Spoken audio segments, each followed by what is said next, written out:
There's the. All right, this is the new look. Look at that. I Ooh, we are know. loving the new setup. I know. Ignore whatever this is.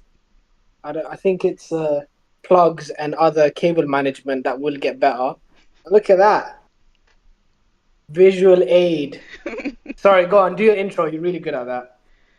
Hello, welcome to the second episode of Final Boss Banter. So, today we will be discussing some indie games. So, this is a really interesting subject for me because it was very hard for me to kind of bring down the amount of indie games I wanted to discuss today, and really fascinating to hear um, about Shaib's indie games as well, because there'll definitely be ones that maybe I'm not as familiar with because we do play very different game styles, and I find that very fascinating. But even the ones I have heard of, I'm really looking forward to hearing about how you reflect on the gameplay and your different opinions of their development, because you're very into like AAA games, aren't you? Yeah, I mean, I don't know what it is about AAA. I don't know if I like the term, but we're just gonna say it for to make it easy. Um, like it's just something that I'm used to. I think what happened was I played a few indie games like back to back. Like I was like playing them and I couldn't get into them. I don't know what it was. I think I think it was the expectation I set myself. Like I thought there was something else Mm. when they were clearly like it was trying to achieve different goals. So I don't think like I went into those games playing that. So I just pivoted back to like AAA because I just thought it's an easier message. Like like oh, you're playing Final Fantasy VII, so like okay, are you good? Are you checking audio? Yeah. Um, so yeah, I pivoted back to AAA after that. Like I'm thinking about like those habits, and I think it's just the easier. Like you just know what you're getting. Like that expectation, I don't really need to reset it for myself constantly. Like if you're playing Final Fantasy, you for the most part you know what you're gonna get. You know the kind of level of production quality, all these other like things, what it's gonna be. So yeah, but that's not to say I don't like them, and like I'm open to like giving it another go. Mm. Um, but no promises.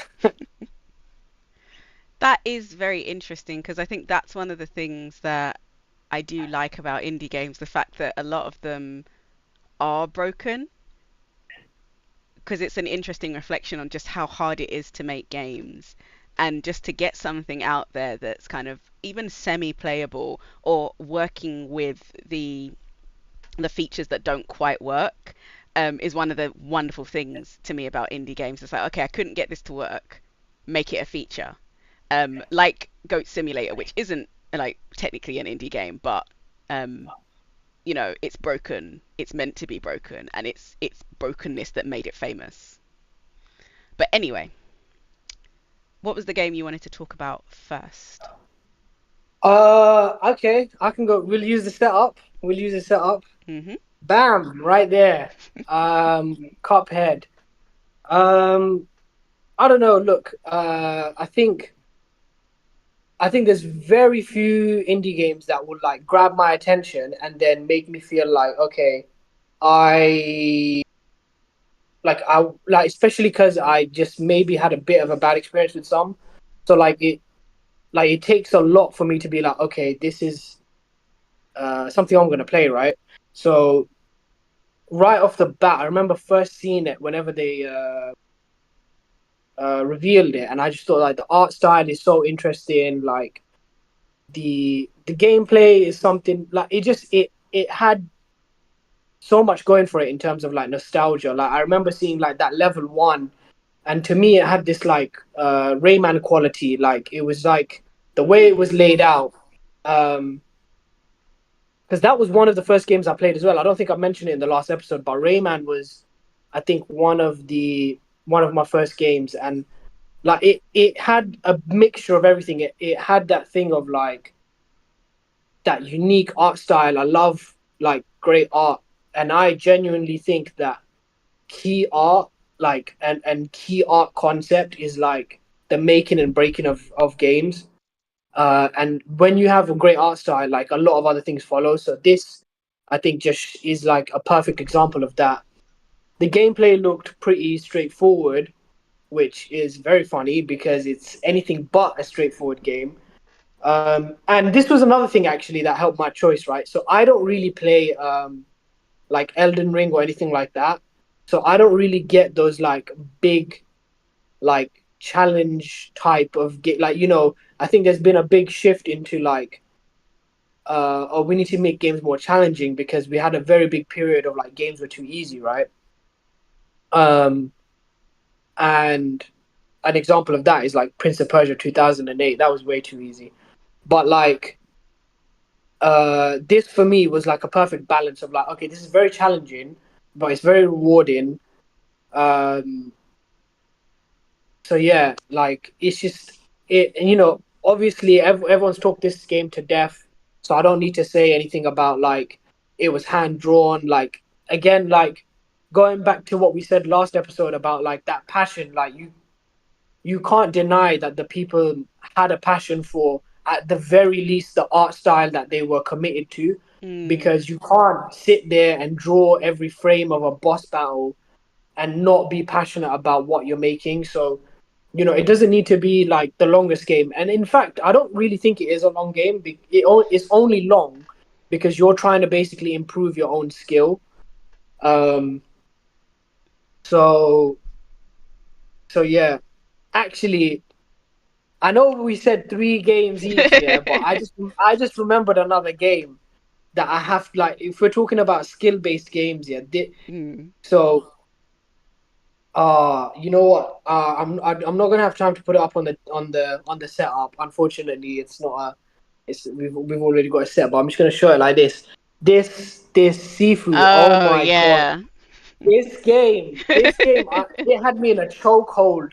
It had me on such a chokehold. Yeah, like the thing is, the reason I bring it up with Cuphead, right, is because it's one of the, technically, I think, and in fact you can get speed runs of Cuphead that people just blast through that game. Like it's not actually a really long game. Mm. Um, but what makes it long is like you're trying to improve your skill, right? And you see that in a game like Cuphead, which makes it really rewarding. And same with Sifu, right? This is almost going to become a Sifu segment, but um, I have to talk about it now. Like I just think that again, like the art style was so amazing. Like it reinforces what I was saying about Cuphead. Like when you pick an art style and when you run with it, everything can just fall into place so much better. And both of those games have like they're I don't want to say they're light on story, but they have the perfect balance for me of like this is your motivator. Go and do the thing that we're motivating you to do. But realistically, your motivator is actually you just want to get better at the game. Mm. Um, I platinumed this as well. I 100%ed it. Like I couldn't get enough of it. The only thing I haven't done with that game is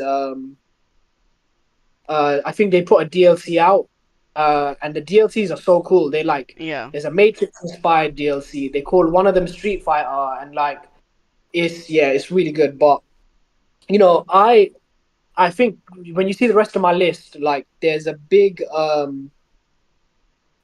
thing on mine with like the art style, and I have a thing where I feel like not to sound rude, but they don't feel like indie games.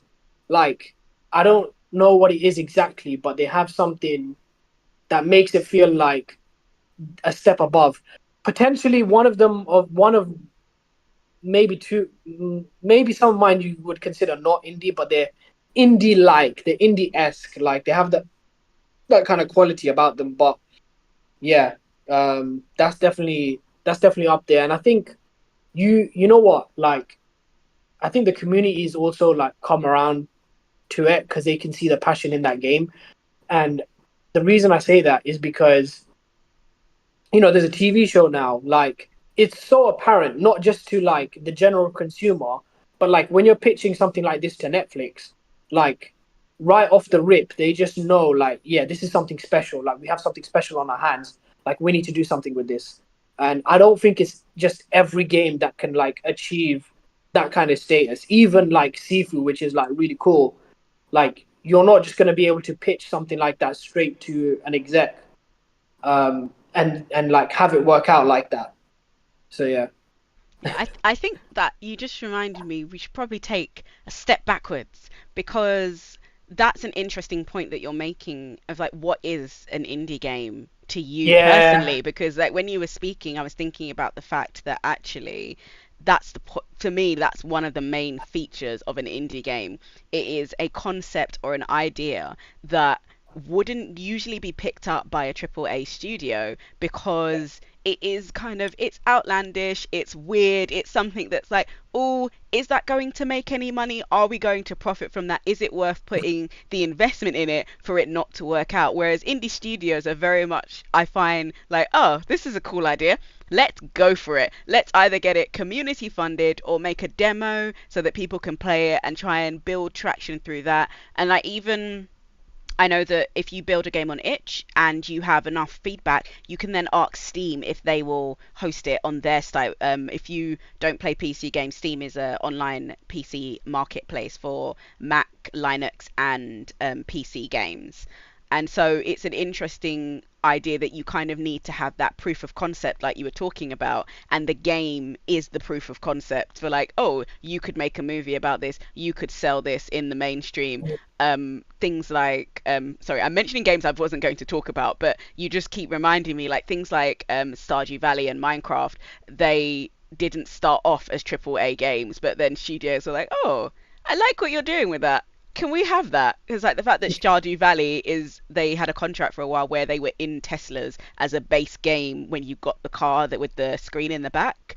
It's I just think kind I of heard like about that. Yeah, you don't start off like that, and trying to pitch that before the game is made is not kind of like indie games, they don't work that way. It's kind of like, that's a very off-key concept, come back to us when you've made some money or you've got a fan base. And it's like that's what's so brilliant about them, that kind of like creative freedom. It's like, I don't know if this will work, someone told me it wasn't, I'm going to try it anyway. But yeah, what do you define as an indie game? that's yeah. That is a tough one. Uh, you know what's funny actually? Yeah, like this is probably quite a random thing, but like I feel like if you look back at certain games that were like top tier production quality for their time, Mm, like some of them almost look like some indie games now.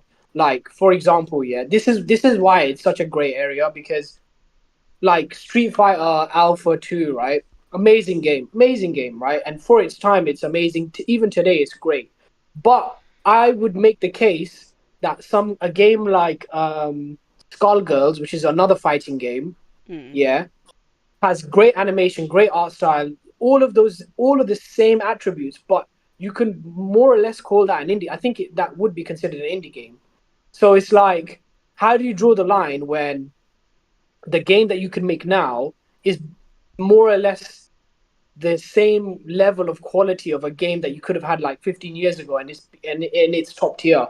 That's what gets confusing to me because even Sifu, right? Like if you look at Sifu and if you look at the 3D animation and all of those other aspects that make it a game, like those having access to those tools like 15 years ago was like a dream, right? uh, you know, the fact that you can move into it in a 3D space and have it, as populated with like grass, objects, mm. destructibles, all those things. Like you're talking about like Metal Gear 2, like, and again, like I'm not saying Metal Gear is somehow an indie game, but I'm saying like you've raised the bar so high for certain indie games, like it makes it that much harder to define.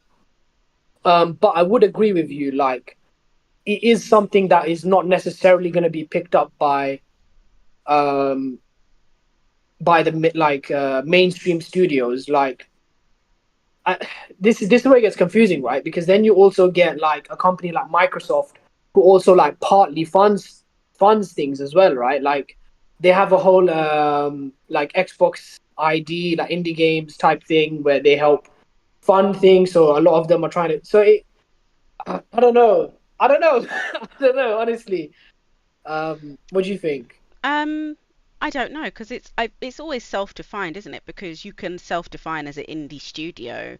Like, Yeah, there's a game at the moment that it's not on my list because it's not out yet.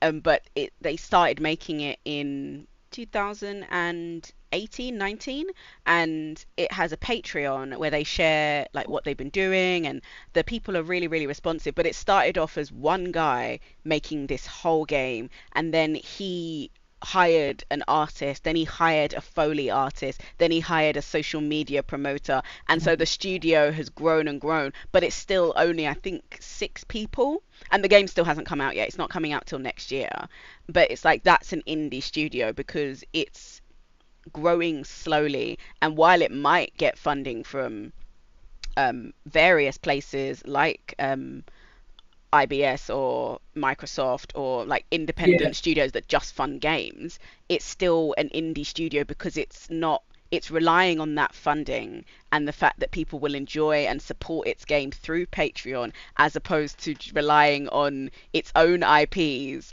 and its own kind of like it doesn't have a separate funding to come in.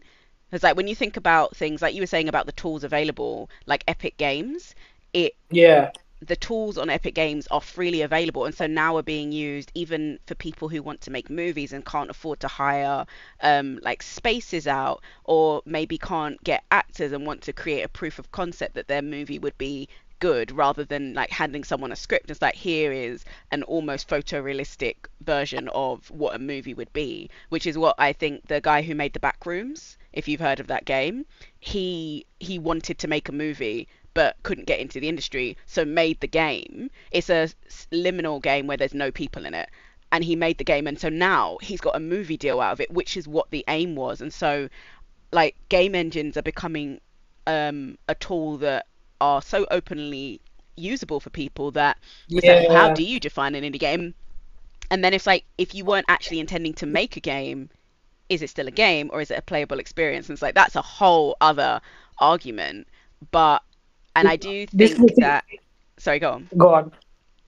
I was just No, going to yeah, say that like things like Unreal Engine, they can afford it because they own ArtStation. They sell people's artwork. It's in their terms and conditions to AI large language models, unless you opt out. And so they get their money from other sources, and like large studios using them, they pay them to have individual servers on Unreal, and so they don't have to then charge the independents who are like, I'd like to make a game I've never tried before, let me give it a go, because they're getting their money sources from so many other places.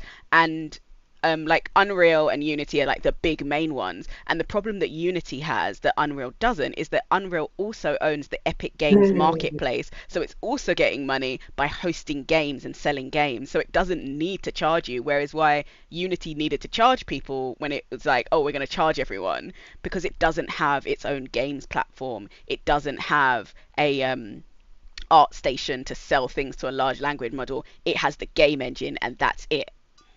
so would you say that if I'm understanding you correctly, Mm. it's independent funding, like they're getting funding from one source or they started that way?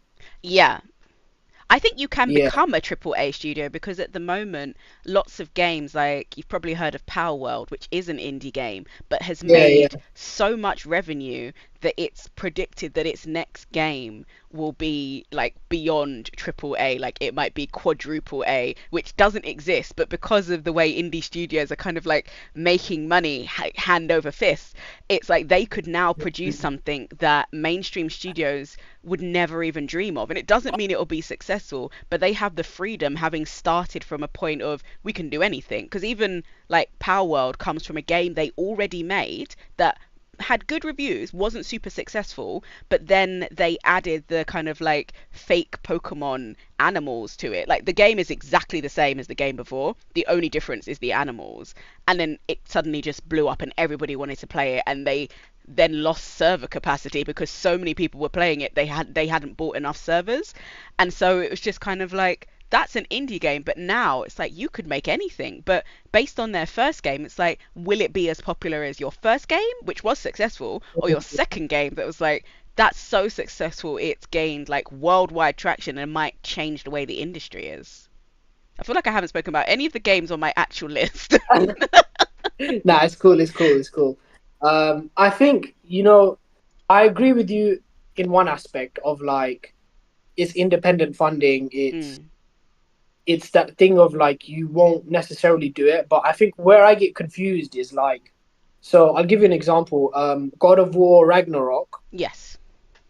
AAA, obviously. Mm, Um, but there's one entire section that, well, they claim was done by one dude. Like there's a whole like mini open world section that he made. Like so he basically it was called the Dust Bowl.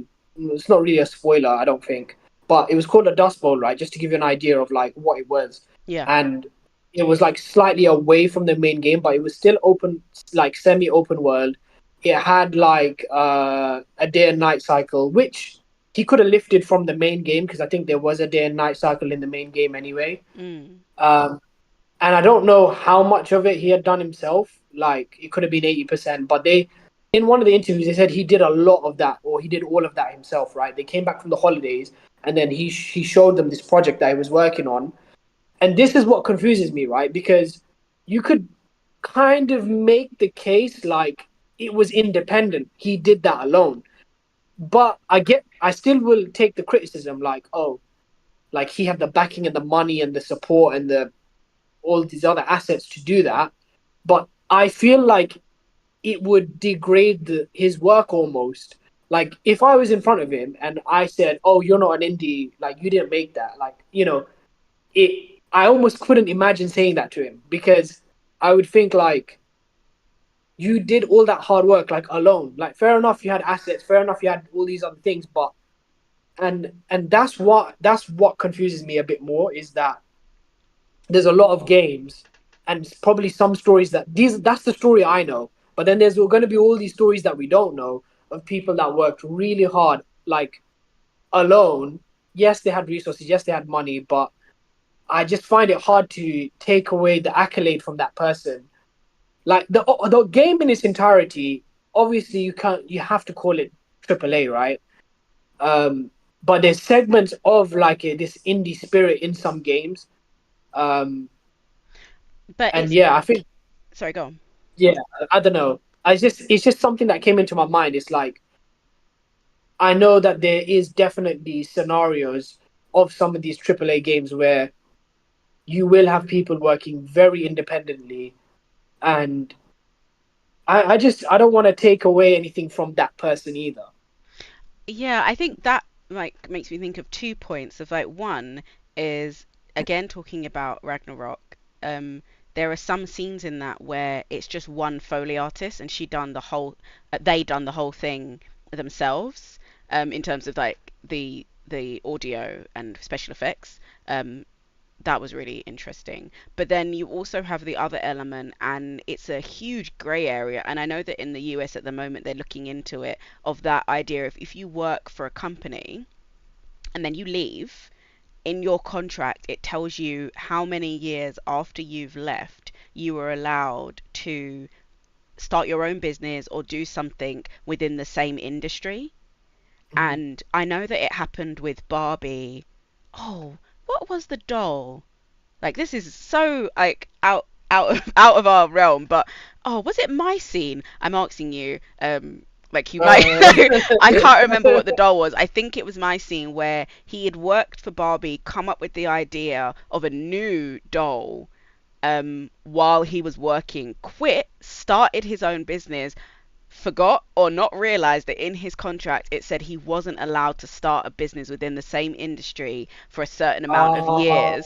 And so they sued him, took over his company and dissolved it into their own company. But he had some like innovative ideas of like, with Barbie heads, their hair just it goes horrible. And so he had this idea of like a button, I think it was on the back, where you could swap the heads of your Barbie and buy new heads. And I was like, that's so clever. And they took it, and they took like his like doll design and merged it into Yeah. their own. And it was just like, legally they had a right to do that. And it's not the only industry that does that. I know that some comic book industries, like I know DC and Marvel, and I cannot remember what they're called. It's is it Icon is one of them. They have small comic book worlds that are not independent, but they allow anyone who works for them to publish independently through these other comic book worlds. So they still kind of own them, but they know what they're doing, and they're giving them a freedom of creativity. And I think it's a really clever way of saying, don't leave just because you have your own idea. Here, we'll publish and pay for it if we like it, and you'll still like have the ownership of it. And I think it's a really clever way of getting around that kind of like contract of like, oh, you have your own idea, you need to leave and then wait a certain amount of years. And they're trying to take that away in the US because they're saying it's unfair in the current market to say to people, oh, you can't do this for like 5, 10 years. I can't remember how long it is, but I'm sure it's a law here as well. And like, if you shut down a business, you can't start a new one for a certain amount of time. um it's a big thing, and it's interesting because like you said, there are lots of people who will work on entire sections of things, and like, are you diminishing them by not kind of recognizing them within this field and just Yeah, like and the thing defining is, it economically? and the thing is as well, like, actually, those people, it's extra sad for those people. In maybe it's because I can relate in some small kind of way, right? Mm, But like, it's a little bit more sad because if you're indie, right, like let's say Power World, the dude or people, whoever, like they're getting that money. yeah. That Ragnarok creator, he's on a salary, full stop, done. It don't like he'll have a nice TV, fair enough. Maybe they gave him some nice accolades or whatever. But it's never gonna be quite the same as if he had made like his own thing and people like got onto it like Palworld. Like you can see like there's such a you Yeah. know. But you know what we gotta do? We gotta pin it down. We gotta say what an indie game is, and I'm gonna cheat. I'm gonna say everything that we talk about is an indie game, and that way we haven't failed. Very And true. you know what? How about this? If anyone disagrees with us, they can put it in the comments, and if we do see those comments, we'll try and we'll comment on your comment next week. Yes. So the first game that I actually wanted to talk about is Tetris Sweeper. So this game is, as far as I can remember, an independent game made by one person as part of a an academic project, and it's exactly what it sounds like. It's Tetris combined with Minesweeper. So as the blocks are falling, they're turning into the Minesweeper blocks. If you never played Minesweeper, so the numbers tell you how far away from that block a bomb is that will blow everything up, which is the opposite of what you want to do in Minesweeper, because that kills you. But in Tetris, you actually want to like get rid of the lines. And so it's an interesting combination of this idea of like, actually that's not quite a negative, and like I'm also trying to get rid of these lines in Tetris, and it's all very fast paced. And um I'm not like the greatest at Tetris. I get, like with most games like you were talking about, I get better the more I play it. But I loved this concept because I used to love Minesweeper, because it's a nice analytical game. There's no actual timing, and so it's kind of, oh, apart from the bombs exploding, it's fairly relaxing because you're just kind of like sitting there trying to analyze and thinking about, okay, 1 square away from this, 2 squares away from that, 3 squares away from this, I'm probably fairly safe. And so it's so methodical, and I think I enjoy games like that. And so this game is available on a site called itch.io, which is where a lot of people who make independent games publish them, but then it doesn't always like stay that way, and there are studios that publish there as well. So it's kind of like, what do you call an independent game? It's like And back to that argument. It's the like list, anything. our list is okay. Our list is okay. But yeah, and I love playing these games because like you were talking about, with like bad experience of indie games, there's many I've played where my style of gameplay just didn't suit the game. Like I remember playing some indie horror games, and because my mind doesn't work in the same way as the developer, they'll something will happen and they'll be like, "Oh, you have to go this way towards this door," and they'll just assume that everyone will go that way. And like with AAA games, there's loads of people testing it, loads of people saying, "How will you guide the players there? Make the bars yellow so they know it's interactable." Whereas like indie games, it will be you kind of either relying on just yourself if you're making it yourself, or your playtesters within those sites to give comments and say, I couldn't get past this bit, how do you do this bit, what is the answer to this question.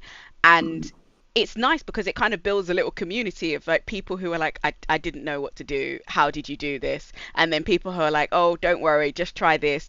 Yeah, And yeah, then it's such a beautiful like moment of everybody just being really wholesome, quite sweet actually, and like yeah, yeah. very few instances of trolling in the games that I've played of just like just people like, yeah, this is great, or I didn't understand it, couldn't finish it, could you have some instructions? And it's like that's it. And it's not like rude or mean, or maybe those are filtered out, but either way it's so lovely. And like this game, the comments underneath it were just lots of people saying how brilliant it was, and then people like posting screenshots of their scores. And it's one of the wonderful things I love about not just indie games but games in general, that kind of that people build their own kind of like lore and culture around like, I'm going to share this, oh that's a good idea, I'm going to share this too, we're all going to share this is now the way that this game is played. And it's just it's such a fantastic thing to be able to create a community by just creating a passion project, especially because I think almost every game on itch is free, even though you can do donations, which I love because then you can play the game and then decide afterwards, this is a fantastic game, I would like to support you so you can make more fantastic games. And it's such a nice feature to have because you can do any amount over $1. And so it's like you can do what you can afford, so it's not putting anyone out. Because I feel like a lot of AAA games, especially now, they are kind of like pushing into the realms of being like 50, 60 pounds, especially if you want like every DLC. And sometimes some of Mm. them are like almost unplayable without the DLCs, or you have to like work really hard, or you get overtaken by players that don't have DLCs. Or I know this is really off the cuff, but like one of the things that really irritated me and was one of the reasons I stopped playing, I think it was Overwatch, was the fact that people started paying for passes to pass the queue. And so you know when you queue for a game, have you Oh, played like as in Overwatch? to join like a server, you mean? Yeah. Have you played Overwatch Right. before? No, I know of it, but like I never got into it. Okay, so you queue for the server, and then they added a feature where you could pay for premium tickets so that you could be first in the server. This So is the you, first I've ever heard of anything like that. That's crazy. it was awful because it was like you'd be waiting there, it'd be like, oh, wait 10 minutes. And it's like, okay, busy server, I get it. Because it was like either wait 10 minutes or wait 5 minutes if you don't mind being a healer. I love being a healer, just like going around healing people. It's great. But anyway, you'd wait 10 minutes and then it would be like, oh, you're next in the queue. And then someone would join who had paid for the pass, and it would be like, oh, sorry, you've got to wait another 5 minutes because someone with a premium pass is been put in front of you. And so See, then this is you'd be, why I play single player games, and it man. was just Like, like, it was so annoying because you were just like, but I've been waiting. And it's like, I don't think you should be able to pay a premium to jump the queue. I don't think that's fair because yeah, then there'll be people like me who are like, I just want to play this every now and again, so it's not worth me paying the premium because I'm not a true fan. Which you might say, arguably, you don't belong here, get out. But it's like, isn't that the point of a game? Like, you're inviting everyone, you're trying to build a community, and that's the opposite of building a community because you're creating a paywall barrier between the people who can or won't yeah. or will pay and the people that can't. Isn't it free to play as well? Yes. So then, Yeah, and that's why I stopped playing it because if I wasn't playing at a certain time, or if I didn't join like a different server like in a different country, then I wasn't able to play because I wasn't able to pass the queue. And it was just, and I don't really care about playing in different countries. The only problem with playing in a different country is the time zone. So then there's no one to play with. So then you're waiting in the queue and you're like, oh yeah, you're the first person in the queue because you're the only person here. And it's like, okay, well, that's not great either. Because then you just run around the tutorial map just shooting the robots. And it's like, okay, I'm building my skill, but this isn't as fun as actually playing. I came in to play a game with people. I didn't come in. If I wanted to play a game by myself, I could have played an indie. I could have played an independent game or a solo game anywhere. I came here for this specific reason, and it was just, oh, it was so irritating. And I haven't been back since then. I think they have changed it because I think it was getting ridiculous because it was when they first introduced it, so it was like teething problems. But it was Right. so irritating. But yeah, but if you do have a chance, I would definitely go onto itch.io and check out Tetris Sweeper. It is free to play, and it's play. And the other thing I love about Itch is lots of the games are play in browser, which is just, oh, it's so nice to be able to try a game and not have to download it. But almost all of the games can be downloaded, and they sometimes do bundles. So I once bought a bundle.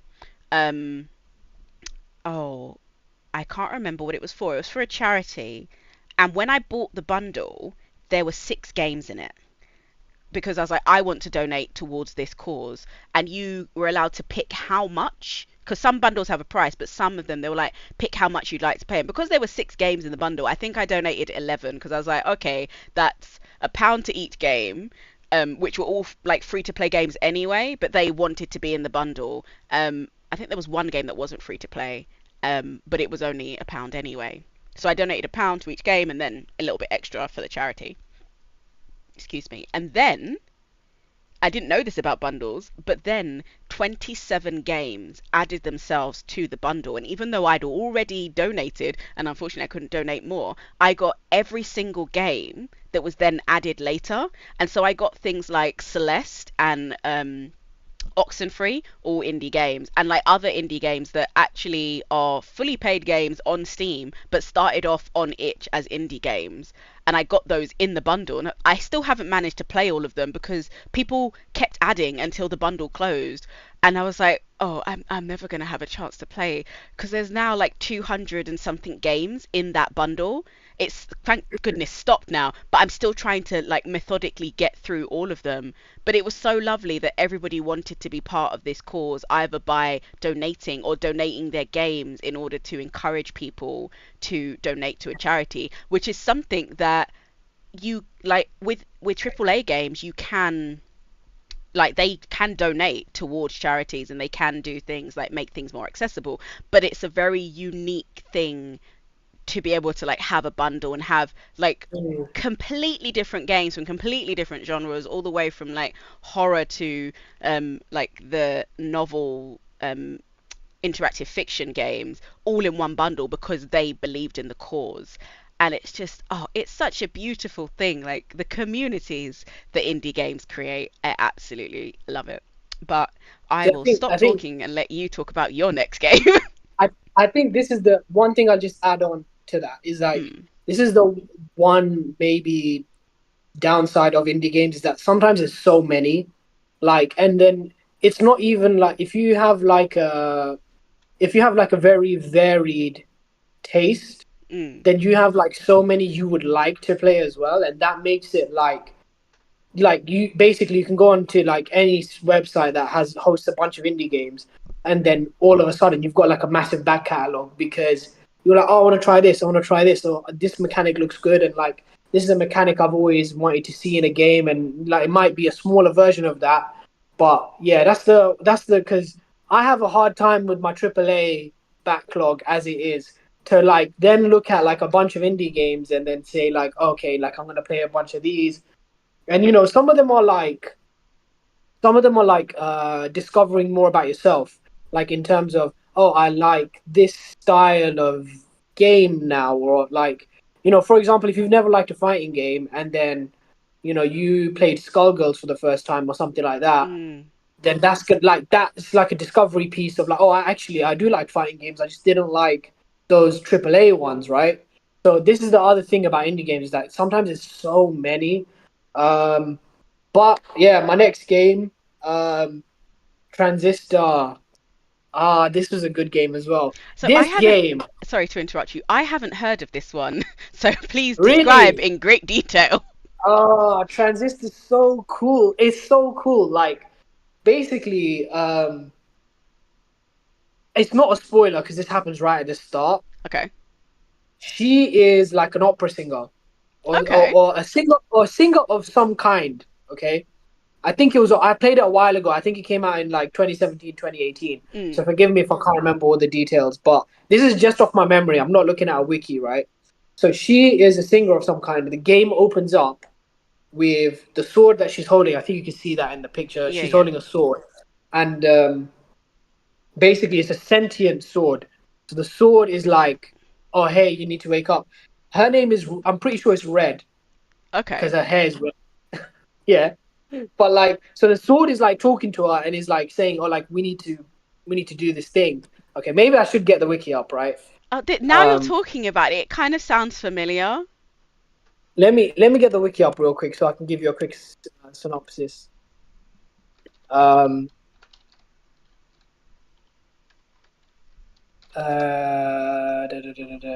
Let me see. I'm just gonna look at some Red. Her gameplay. name was Red. What a guess. Okay, Red, a popular singer in the city of Cloudbank, kneeled by the body of a man who has been killed. Okay. Yeah. So these are no. I'm just checking because I do know some of these details, but I'm just making sure. Okay. So Oh. basically, yeah. So she wakes up. Not wakes up, but she is like finds the person dead. There's a sentient sword there, Mm. and also a part of whatever happened made her lose her voice. Right. So Oh. yeah. So she can't speak.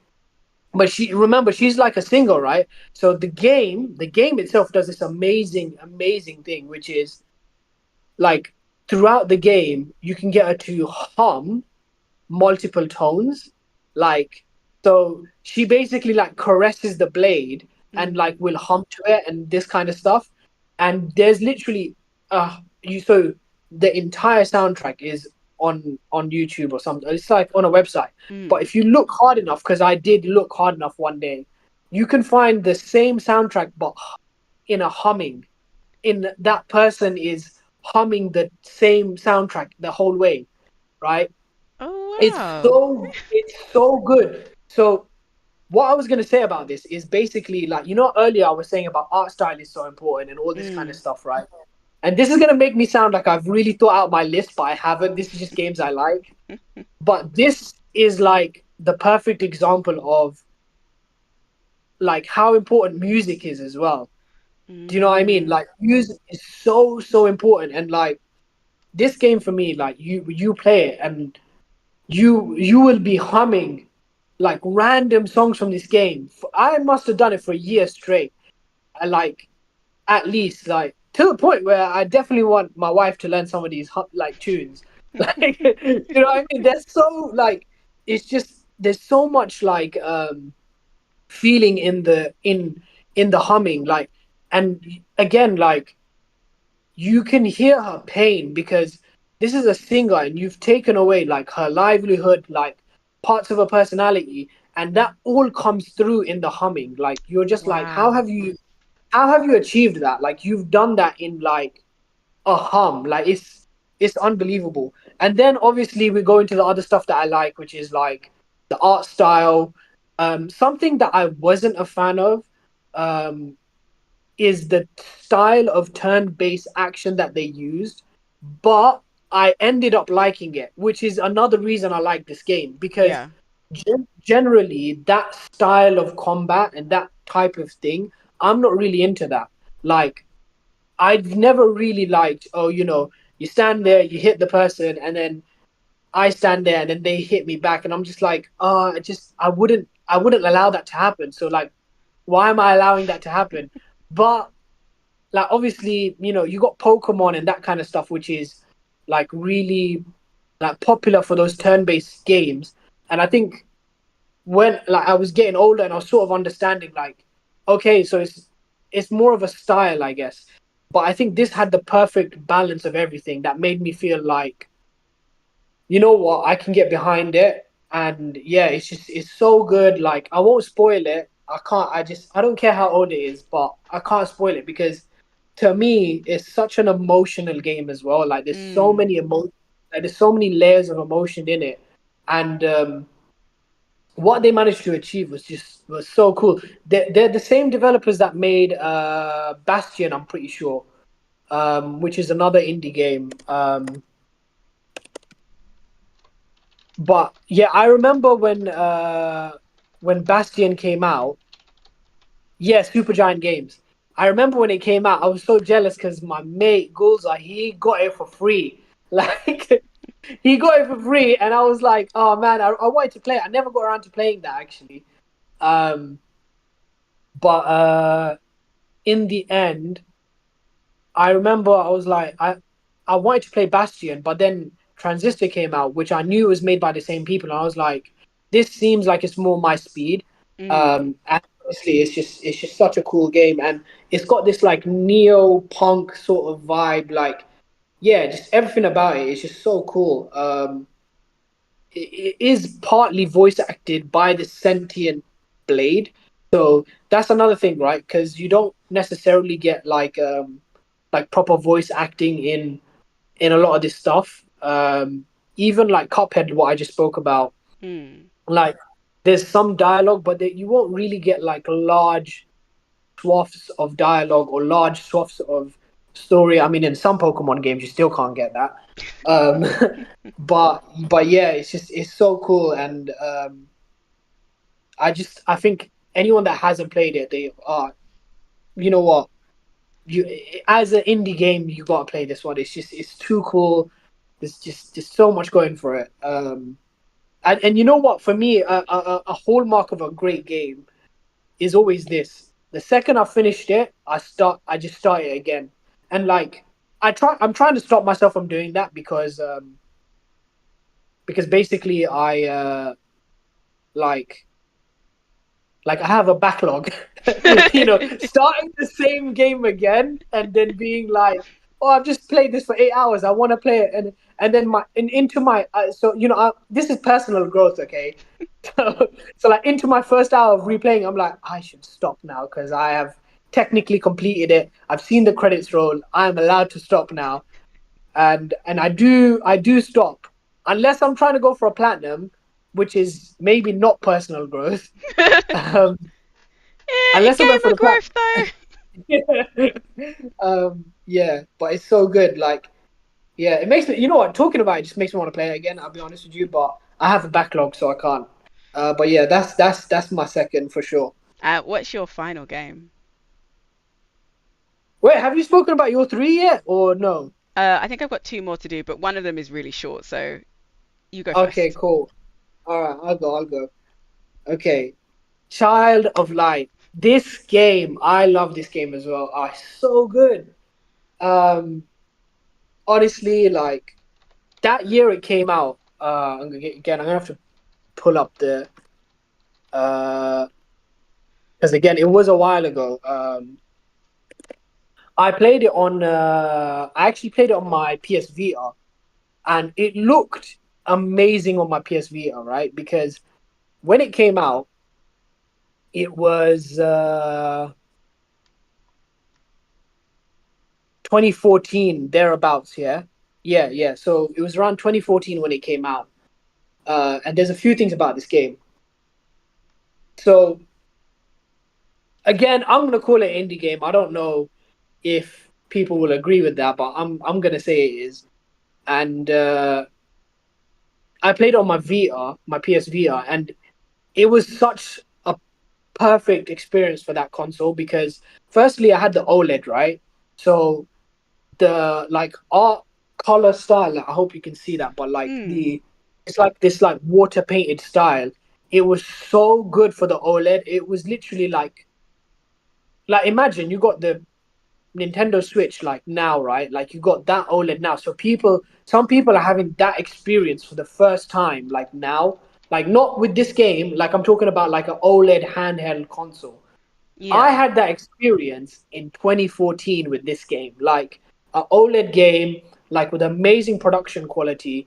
Um, so this game is basically like, so let me see. I'm trying to remember her name. Uh, da, da, da. Aurora, that's her name, right? Aurora. So it basically starts off like someone is telling a story. Mm. So it's like a storybook, right? So it's like a father is telling a daughter this story, right? And yeah, I'm getting tested a little bit because it was a while ago, right? And you know what? I think I'm no, I don't think I know 100% in it. And normally when I 100% a game, I tend not to like revisit it as often. Although I 100% I do need to go back over this. But again, personal growth, I have a backlog. Um, so yeah, basically it's framed up as like this father is telling this daughter like a story or something like that. And this game is so interesting. Have you heard of this game, by the way? I have. This game is so interesting because I think all of the dialogue is done in like a sonnet form or like a poetic form.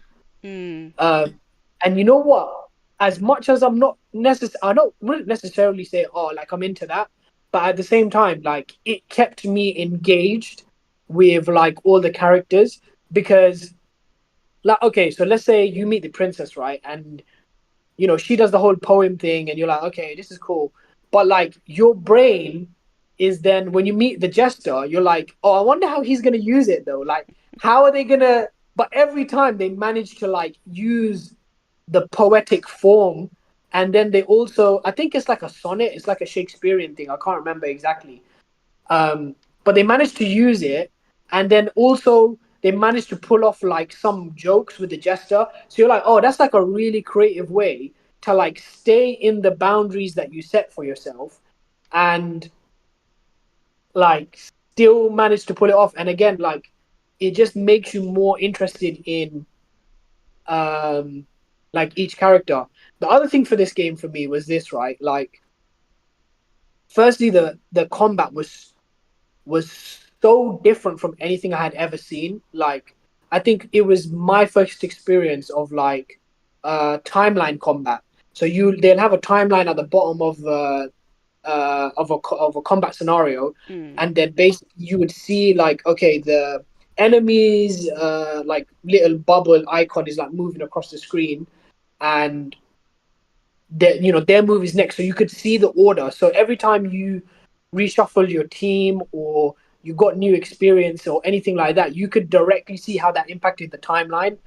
And like I was always constantly trying to like, you'd see the little enemies like icon go, and then you could do a move, and then bam, their icon goes further back. So you've now interrupted it and made them go back, and it was so satisfying to be like, oh, like it was a better balance because it didn't feel like I didn't level up enough, therefore I can't progress. It was like, well, if you're smart Mm. and if you can outwit the timeline, then you can progress like at a different pace. So that was really cool. Um, Again, the art style, the music, amazing. Um, Turn-based again, like, well, turn-based, timeline-based, whatever you want to call it. Um, and it had that kind of I think they call it like Metroidvania, where they basically lock off certain parts of the map until you are like skilled enough to go into that next portion, right? Or Mm. they they they'll put a barrier up of a skill barrier or whatever, story barrier, whatever you want to call it. And that was like, I think that was my experience of that, but realizing what was happening. Like most other times when there was like a skill gap or something like that, I think I didn't really quite grasp like what the game was trying to teach me there. But well, I remember like she could fly, right? So I fly into this like, I'm like level 2, and I fly into this like massive like fly, or it's like a hawk, and it's like level 50, and I'm like, oh, so you're just gonna let me just enter into a fight with a level 50 hawk, and like I'm just supposed to now deal with that, which you obviously know I can't deal with that. But I was like, oh, okay, so this game is trying to tell me do not go that way. Yeah. Like, if you somehow manage to do it, like fair play, but you're not gonna do it. So go back the other way. Whereas normally it's like a invisible wall, or it's like it's like stuff like that, like an invisible wall or other barriers. But I liked how they did that, and there's a bunch of examples in that game where it had that kind of stuff. Yeah, it was so cool. I was almost tempted to buy the collector's edition of that. I think I found it on eBay for like 50 quid, and I don't know if you could see that, but there's like a little sprite Mm. right there, and it basically comes with a keychain um, of that sprite that lights up, which is really cool.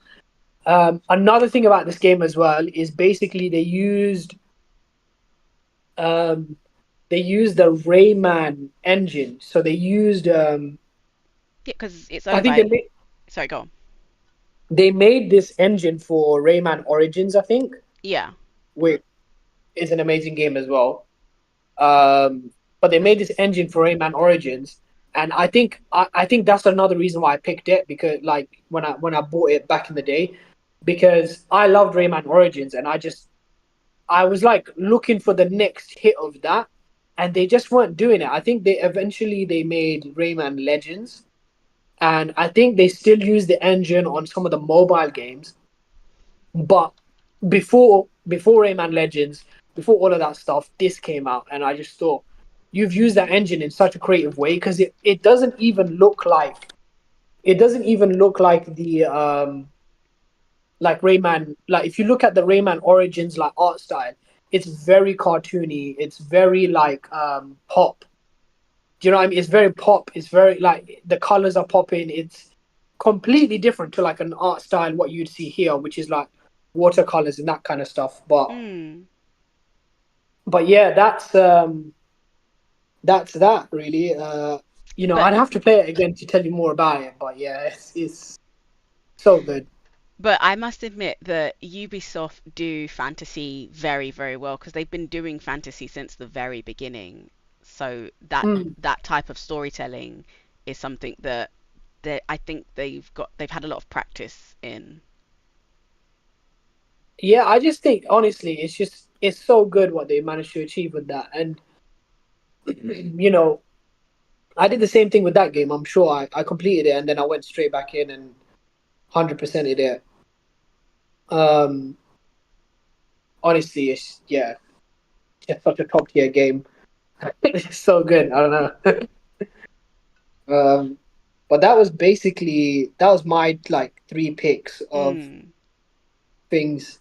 Um, yeah, I don't know.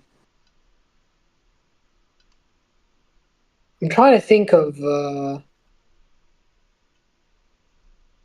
I think when you look at the ones that I've picked, right, you can really see it's hard to define like what an indie game is, because some of them are like that last one is produced by Ubisoft. I still very much would like to call it an indie game. I don't know. Why? You know, I don't know. It's got that feeling of like they're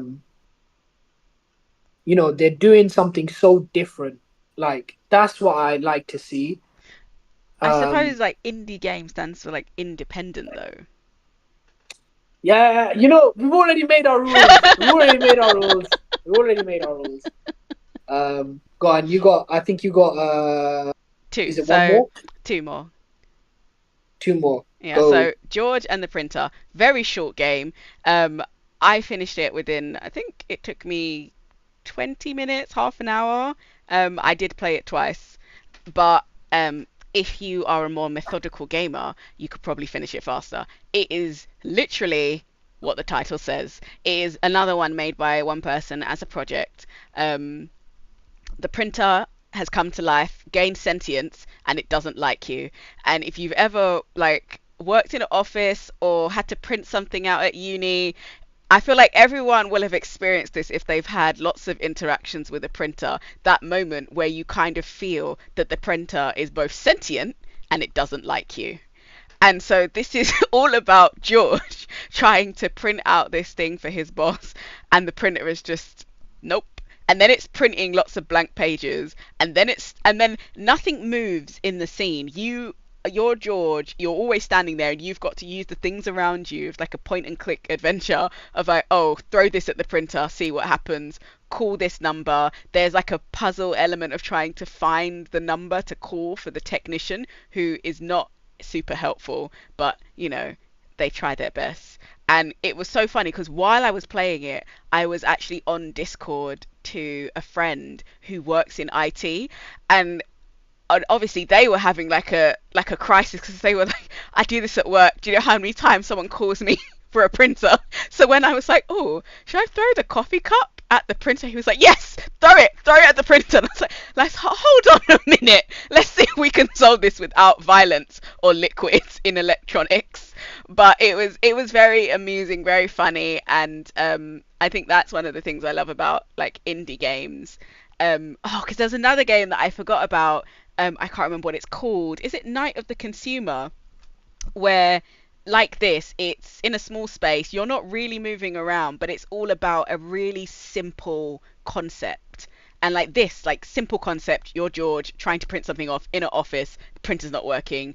The other game I'm thinking of, I can't remember what it's called, very simple concept. You're in a shop trying to leave, and the staff members keep coming up to you and offering you deals and packages, and then they start throwing vouchers at you, and you have to use like your powers as a consumer to bat the vouchers away so that you can try and get out of the door. And like the final boss battle in that is against the manager of the space.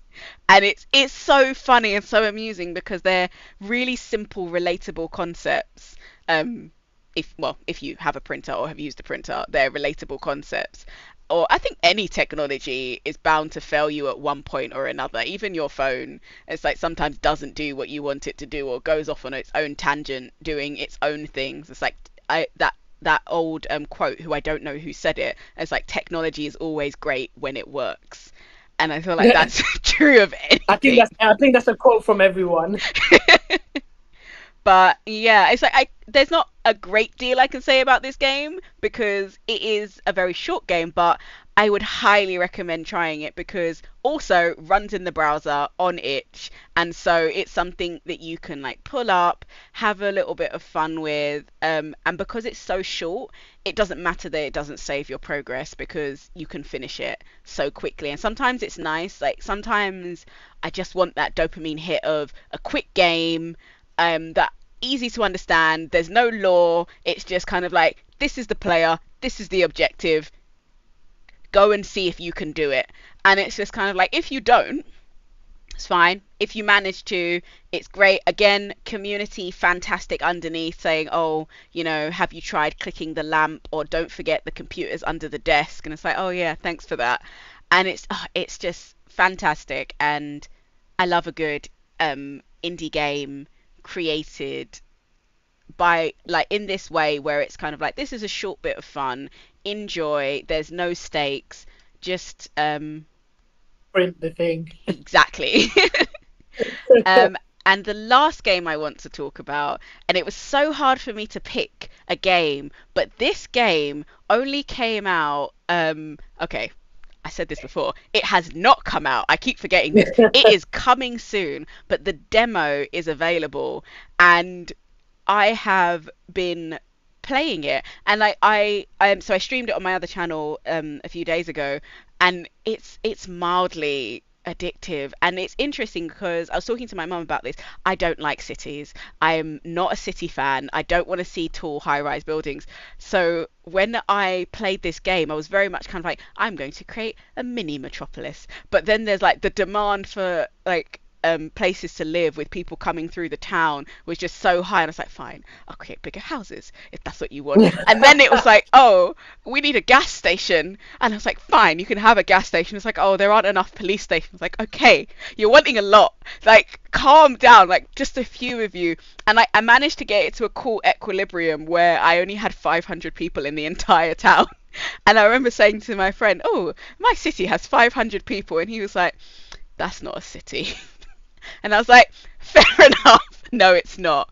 And it was really, really funny because the first time I streamed it, I hadn't played it before, obviously, because it's a demo. And so I was trying to create the roads because it's a bit like Sim City, but in a kind of like very 1998 graphics. And I didn't want to cut down any of the trees. So I was like, oh, I don't want to contribute to deforestation as well. And so I was trying to make all the roads go around the trees that I thought were really cool. It was only later that I realized you could just replant the trees quite easily.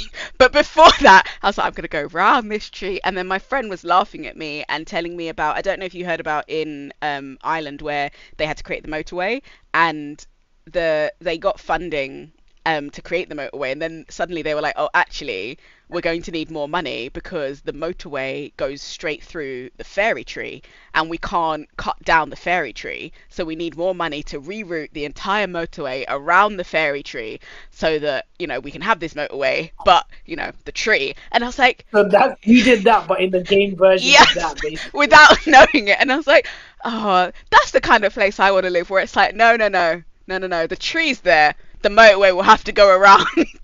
Doesn't matter. It's going to take 5 extra years and like an astronomical cost. The tree.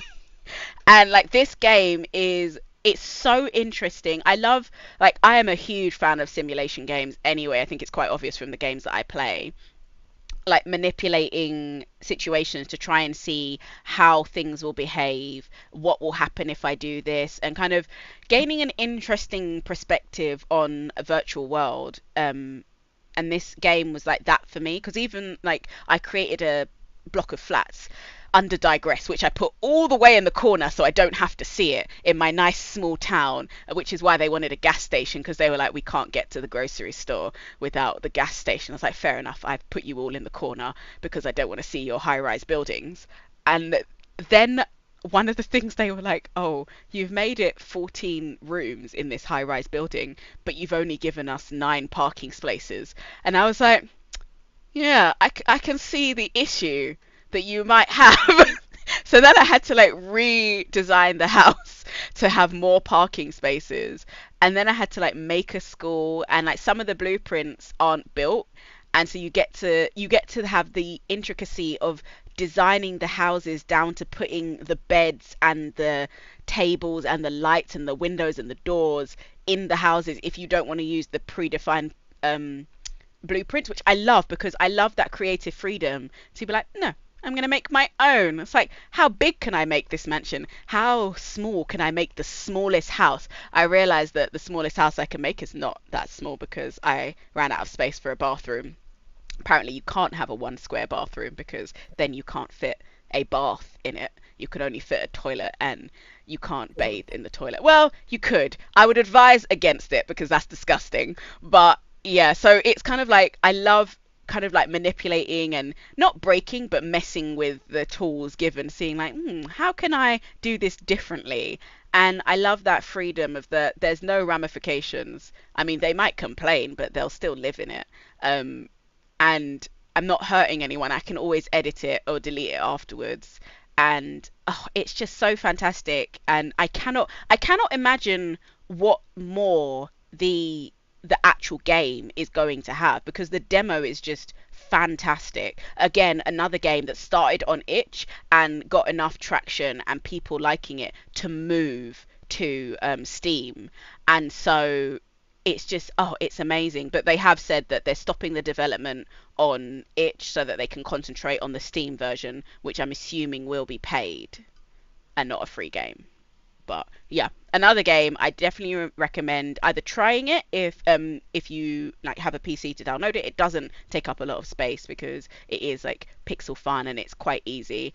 I would say hold off until the next patch, which I think is this week, because it has had a few issues with crashing.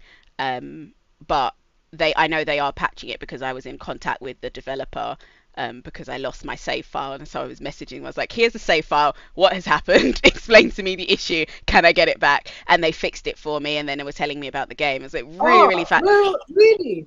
Yeah, I love that about indie games because they are relying on their community, so they're fairly responsive. Because even like that game I was telling you about earlier, the Paralives, the rival to The Sims, that's being produced and is coming out next year, I contacted them because they created a video on their Patreon, and they've said on the Patreon, don't share anything because we're in development. We don't want anyone stealing our ideas. You're paying, so you're seeing it. And Yeah. then I met, they sent a video out. It was about the way they did their Foley work. And I sent them a video and I was like, oh, I'm doing like some PhD research and I'd really love to use this in my research. It won't come out until 2027. Is that okay for me to use it in my research? And they were like very responsive, like, yeah, please use it.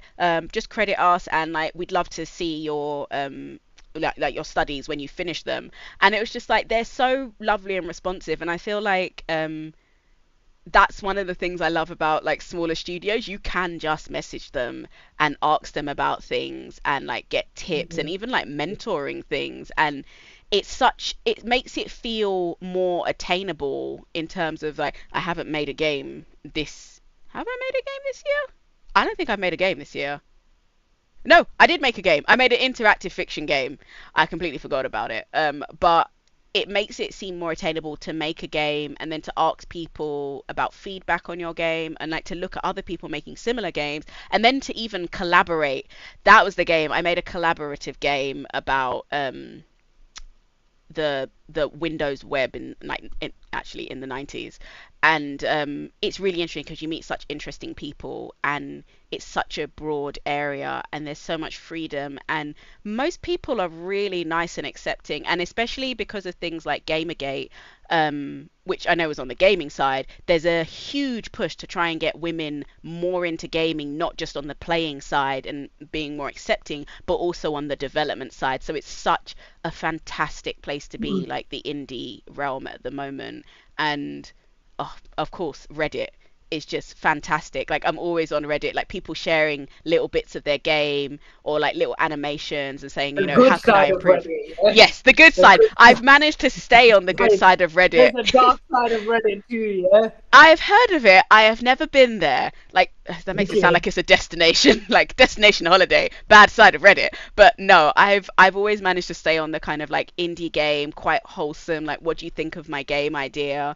Like, oh, there's a game and it hasn't come out, and I haven't seen it anywhere, of this guy and his girlfriend who were making a game about a cat that had to decide like an A or B route between um like picking whether to stay with its current owner who was elderly and would like loved its company but was finding it hard to take care of it. And it's like, are you a burden, should you move on to another family, or are you a companion, should you stay and like help them through their possibly last stages of life? And it was like, oh, this is so. And I just played the demo, or was it the demo? No, I watched the demo and it was just like, this is so emotional even though it's only like a couple of minutes long, and I want to play it. And it's just so beautiful to have that kind of freedom of people to create things and share them and get feedback and development them in that way. And it also gives you an appreciation of how long a game can take when you don't have millions of like pounds in money and like a whole studio of people. And it's like, yeah, this is gonna take years, because even like Overwatch took, I think it was 10 years to make, and that had so many people working on it and so much money poured into it. And so when you look at like indie games and you think the polish you have put on this and the fact that you created the animations, the game, the graphics, the audio, all yourself, and have produced it in this amount of time, it's like, well done to you. I just think it's fantastic, and I'm always impressed. I'd never played a game where I was like, this was terrible. I hate this game. Um, have I? I can't think of one, so I feel like I haven't. There's been games where I'm like, I can't play this, and like you were saying about that reflection of that, it's just not. It's just it rubs you the wrong way. It's just not hitting the right spots, and it's not the game style that suits you, no matter how long you play it for. But that's not to say it's a bad game. It's just not your Yeah, game. yeah. Like, oh, I almost don't want to say this, but like, it's kind of like Red Dead 2. Like, it's not a bad game. It's just not for me. Like, yeah. Oh, was that too controversial? Oh no. Like, there's just some games that you like even like Fallout. Like, I can acknowledge that it's a good game, but like even like a game like Red Dead 2, like that's easily 100 hours, man. Like, I have a backlog. You know what I mean? Like, yeah, it's so yeah. But you know what? Maybe that's a whole conversation for a whole different day. That kind of makes it sound like you're on a speed date with a game, and it's like how many hours will you be? And it's just like, oh, I might like be like, I don't know, 70 hours, and it's like, oh, I'm sorry, I'm not down for that sort of commitment. I have a But that's the thing. backlog. Yeah, it has to be a franchise I'm already attached to Mm, feel like I can drop like 100 hours. Like, because I don't want to be a hypocrite, yeah. Because Final Fantasy VII Rebirth, I just finished that, and that was easily 120 hours. So so I'm gonna qualify it and say I already have a pre-existing attachment to certain things because I can't form a new attachment with 100-hour game. That's just insanity. Like that's you know what I mean. But speaking of, I think next week we can talk about AAA games. Maybe we've done indie games now. mm, AAA maybe give mm.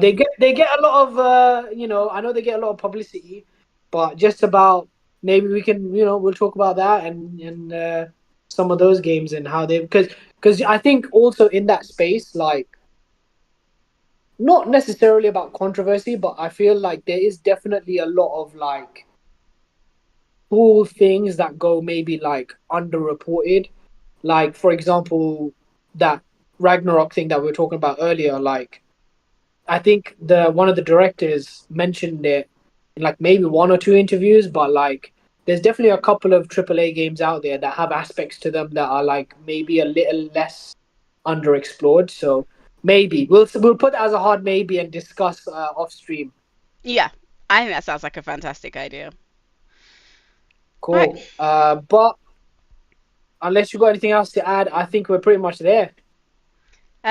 No, not today because I could talk about indie games for probably another 2 hours, but we won't. So Also, all my stuff counted as indie games. All of yes, them counted. They all counted. They counted. by our very own definition, they were all indie games. But thank you for watching. And we will definitely be back next week, Monday, same time. If you're watching live, if you're not watching live, then it will be on the channel and you'll be able to enjoy it at your leisure. We are trying to keep it to an hour, but the passion, it's just there for the games, and it overflows. It overflows the hour. So we're sorry about that, but we're trying our best. But also, games are awesome. And so please do like, subscribe, share with your friends. We love to see comments, reflections. We'd love to know about some indie games that maybe we didn't speak about, or some features of the indie games that we spoke about that we didn't mention. That would be great. And please do check out our Spotify and our YouTube shorts, which are just kind of like small snippets of things from these longer sessions. If you'd like a little snapshot into our own psyche of how we feel about games.